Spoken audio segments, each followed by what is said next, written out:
আপনার পকেটে কি কোনো ছিদ্র আছে? দাঁড়ান, পকেটে হাত দেবেন না। আমি কাপড়ের ছিদ্রের কথা বলছি না। আমি বলছি সেই অদৃশ্য ছিদ্রের কথা, যেটা দিয়ে মাসের শুরুতে আসা স্যালারির মোটা বান্ডিলটা মাসের ২০ তারিখের মধ্যেই ভ্যানিশ হয়ে যায়। আপনি কি জানেন আপনি সারা জীবনে কত টাকা ইনকাম করবেন? গড়ে প্রায় ২ থেকে ৩ কোটি টাকা। কিন্তু দুঃখের বিষয় কি জানেন? রিটায়ারমেন্টের সময়ে আপনার ব্যাংক ব্যালেন্স থাকবে শূন্য, অথবা আপনি ঋণে ডুবে থাকবেন। কেন? উত্তরটা জানলে আপনার পায়ের নিচ থেকে মাটি সরে যাবে। আজকের এই ভিডিওতে আমি এমন ৩টি সাইকোলজিক্যাল ট্রিক রিভিল করব, যা বিশ্বের শীর্ষ ধনীরা ব্যবহার করে, কিন্তু আপনাকে কোনোদিন জানতে দেওয়া হয়নি। এবং ভিডিও শেষে এমন একটি সিক্রেট ফর্মুলা দেব, যা আপনার ১০ বছরের সেভিংস টার্গেট মাত্র ১ বছরে পূরণ করে দিতে পারে। যদি আপনি নিজের ভবিষ্যতের সাথে জুয়া খেলতে না চান, তবে ভিডিওটি শেষ পর্যন্ত দেখুন, কারণ আজকের এই ভিডিওটি আপনার জীবনের মোড় ঘুরিয়ে দিতে পারে। চলুন পরিচয় করিয়ে দিই আমাদের গল্পের নায়ক বল্টুর সাথে। বল্টু দেখতে আপনার বা আমার মতোই। বল্টু মাসে ৩০,০০০ টাকা বেতন পায়। মাসের ১ তারিখে যখন মোবাইলে টিং করে মেসেজ আসে, your salary has been credited, তখন বল্টুর হাঁটাচলা বদলে যায়। নিজেকে তখন তার ইলন মাস্কের ছোট ভাই মনে হয়। প্রথম সপ্তাহে বল্টু ভাবে, অনেক খেটেছি, আজ বন্ধুদের নিয়ে কাচ্চি না খেলেই নয়। দ্বিতীয় সপ্তাহে ভাবে, আরে ধারা যে সেল চলছে, এই জুতোটা কিনলে আমাকে হিরো লাগবে। তৃতীয় সপ্তাহে বল্টুর পকেটে টান, সে রিক্সা বাদ দিয়ে হাঁটা শুরু করে। আর চতুর্থ সপ্তাহে বল্টুর ডিনার হয় ৫ টাকার বিস্কুট আর পানি দিয়ে। বল্টু মনে মনে ভাবে, পরের মাস থেকে টাকা জমাবই। কিন্তু সেই পরের মাস আর আসে না। বল্টুর সমস্যা ইনকাম নয়, বল্টুর সমস্যা হলো পার্কিনসন্সের ল। এই অর্থনীতির নিয়ম বলে, আপনার ইনকাম যত বাড়বে, খরচও ঠিক ততটাই বাড়বে। যতক্ষণ না আপনি এই লুপটা ভাঙছেন, আপনি ১ লাখ টাকা বেতন পেলেও ফকিরই থাকবেন। আপনি কি বল্টুর সাথে রিলেট করতে পারছেন? গত মাসে এমন কোন ফালতু খরচটা করেছেন, যেটা না করলেও চলতো? কমেন্টে ঝটপট লিখুন তো, আমি আপনার কমেন্টের জন্য অপেক্ষা করছি। আমরা অনেকেই ভাবি টাকা জমানো মানেই কৃপণতা। একদম ভুল। টাকা জমানো মানে হলো স্বাধীনতা। বস যখন জঘন্য ব্যবহার করে, তখন মুখের ওপর রেজিগনেশন লেটার ছুড়া মারা সাহস হলো সেভিংস। এমার্জেন্সিতে কারোর পায়ে ধরে টাকা ধার না চাওয়ার আত্মসম্মান হলো সেভিংস। সমস্যাটা কোথায় জানেন? আমাদের ব্রেন ডিজাইন করা হয়েছে সার্ভাইভাল বা বেঁচে থাকার জন্য, সেভিংস করার জন্য নয়। যখনই আপনি শপিং মলে লাল রঙের সেল সাইনবোর্ড দেখেন, আপনার ব্রেনে ডোপামিন হরমোন ক্ষরণ হয়। ব্রেন বলে, কিনে ফেলো, এক্ষুনি কেন। এটাকে বলে ইনস্ট্যান্ট গ্র্যাটিফিকেশন বা তাৎক্ষণিক তৃপ্তি। আর এই তৃপ্তি আপনাকে গরিব বানিয়ে রাখছে। এখন আসি সমাধানে। টাকা জমানোর বা খরচে লাগাম দেওয়ার প্রথম টেকনিক হলো ৭২ ঘন্টার রুল। ধরুন আপনার খুব ইচ্ছে হলো নতুন একটা স্মার্ট ওয়াচ বা দামি কোনো গ্যাজেট কেনার। হাত নিষ্পিস করছে অর্ডার নাও বাটনে চাপ দেওয়ার জন্য। ঠিক তখন নিজেকে থামান। নিজেকে বলুন, আমি এটা কিনবো, কিন্তু এখন না, ঠিক ৭২ ঘন্টা বা ৩ দিন পর। কেন ৩ দিন? কারণ সাইকোলজি বলে, কোনো কিছু কেনার তীব্র আকাঙ্ক্ষা সাধারণত ৪৮ ঘন্টা পর কমে যায়। ৩ দিন পর আপনি লজিক দিয়ে চিন্তা করবেন, ইমোশন দিয়ে নয়। তখন দেখবেন ৯০% সময় আপনার মনে হবে, ধুর, এটার তো দরকারই নেই। বিশ্বাস হচ্ছে না? আজকেই ট্রাই করে দেখুন, আপনার হাজার হাজার টাকা বেঁচে যাবে, গ্যারেন্টি। কাজ না হলে কমেন্টে এসে যা ইচ্ছা বলে যাবেন, আমি সব দায় মেনে নেব। দ্বিতীয় টেকনিকটি একটু অদ্ভুত কিন্তু সুপার পাওয়ারফুল। এর নাম হলো অদৃশ্য ট্যাক্স। সরকার যেমন আপনার ইনকাম থেকে জোর করে ট্যাক্স কেটে নেয় আর আপনি কিছুই করতে পারেন না, ঠিক তেমনই আপনি নিজের ওপর একটা ট্যাক্স বসান। ধরুন সেটা ১০% বা ২০%। স্যালারি পাওয়ার পর আপনার প্রথম কাজ হবে না বাড়ি ভাড়া দেওয়া না বিল দেওয়া। প্রথম কাজ হবে এই ২০% টাকা এমন একটা অ্যাকাউন্টে ট্রান্সফার করা, যার কোনো ডেবিট কার্ড আপনার কাছে নেই, যার পাসওয়ার্ড আপনি মনে রাখেন না। ভাববেন আপনার স্যালারি ৩০,০০০ নয়, ২৪,০০০। বাকি ৬,০০০ টাকা চুরি হয়ে গেছে।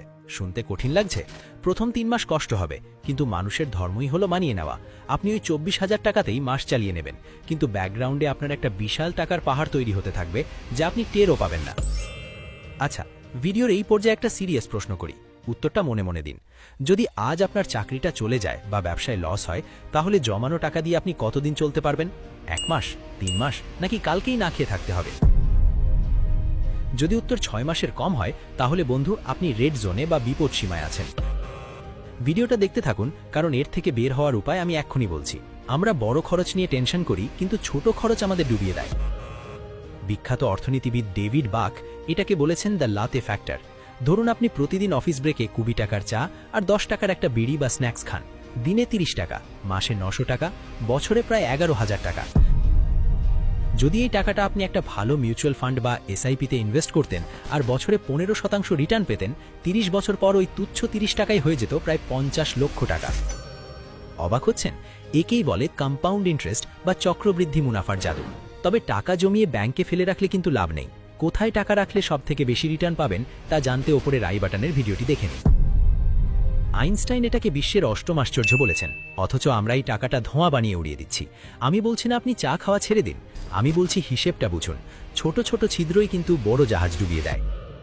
আজ থেকে একটা মাটির ব্যাংক কিনুন, পকেটে যত খুচরো টাকা বা কয়েন থাকবে সব ওখানে ফেলুন।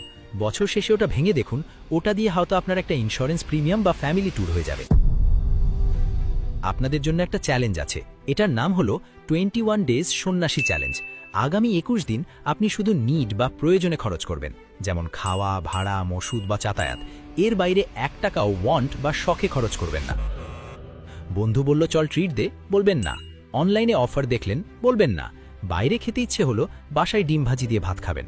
এটা করলে দুটো লাভ হবে, 1, আপনার অনেক টাকা বাঁচবে, 2, এবং সবচেয়ে গুরুত্বপূর্ণ, আপনার উইল পাওয়ার বা আত্মনিয়ন্ত্রণ ইস্পাতের মতো শক্ত হবে। যে নিজের পকেটের উপর নিয়ন্ত্রণ রাখতে পারে না, সে জীবনের কিছুই নিয়ন্ত্রণ করতে পারে না। আপনি কি এই চ্যালেঞ্জ নিতে প্রস্তুত? যদি সাহস থাকে তবে কমেন্টে লিখুন চ্যালেঞ্জ অ্যাকসেপ্টেড। অনেকে এখন ভাবছেন, ভাই নুন আনতে পান্তা ফুরায়, আপনি আছেন সেভিংস নিয়ে। দেখুন, এটা একটা অজুহাত। আপনি যদি মাসে 10,000 টাকা ইনকাম করেন এবং সেখান থেকে 500 টাকাও জমাতে না পারেন, তাহলে আপনি যখন 1 লাখ টাকা ইনকাম করবেন তখনও জমাতে পারবেন না। এটা টাকার অঙ্ক নয়, এটা অভ্যেসের ব্যাপার। তবে হ্যাঁ, শুধু কৃপণতা করে বড়লোক হওয়া যায় না। আপনাকে ডিফেন্স বা খরচ কমানোর পাশাপাশি অ্যাট্যাক বা ইনকাম বাড়ানোর খেলা খেলতে হবে।